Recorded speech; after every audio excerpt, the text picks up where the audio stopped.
So when I was 14 years old, I dropped out of high school, and by doing that I've always looked for new ways to learn and to discover, and so that led all the way up to me starting my own company when I turned 18, and that company was called Tiny House Belgium. We built and promoted tiny houses. I ran the company for a year, and by doing so I discovered that there was one more thing missing. That's something I noticed my whole life, is that everything I do leads to the next step, and then I take it and then I go from there. And in September this year I decided, after a trip of coming to America for 2 weeks, that I really wanted to live here and that this city does something to me that I can't describe. So what I did is, in January 2017 I sold the business and I left. I was here for a month in the beginning of the year, and then later in April I came back. And since I got here 5 months ago, I've met so many people and seen so many interesting things that I really want to share with you guys, that are about innovation and that are working on things that we haven't even heard of in Europe yet. And I thought a blog would be a really good way to share that with you and to get a conversation about what the future holds. And I guess I've always been interested in what's next and what different things you can do, and innovation and technology and all that.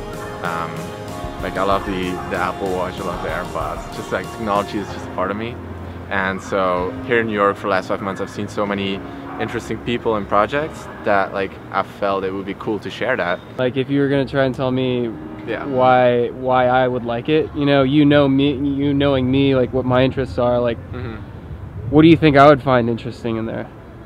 So the main thing, in general, I want to say, why should someone read my blog, is that there's a lot of shit going on.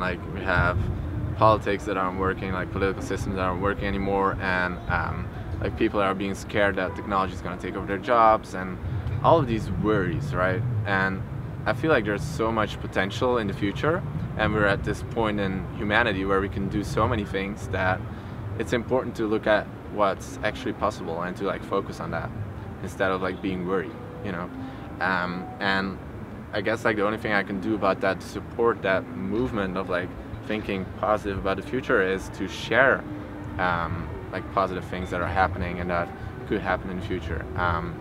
So that's the main reason I would say you should read my blog, and it's also a way to keep up to date with what's all happening. I feel like where I'm from in Europe, a lot of people are just not thinking about the things they're thinking about here, and for me it was very eye-opening, and it showed me that there's so much more in the world going on that we have no clue about. And it's kind of cool to know that there are so many possibilities and so many different things being done while you're doing something, right?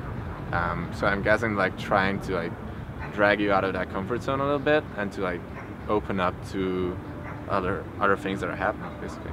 Yeah. That was perfect, man. That was awesome.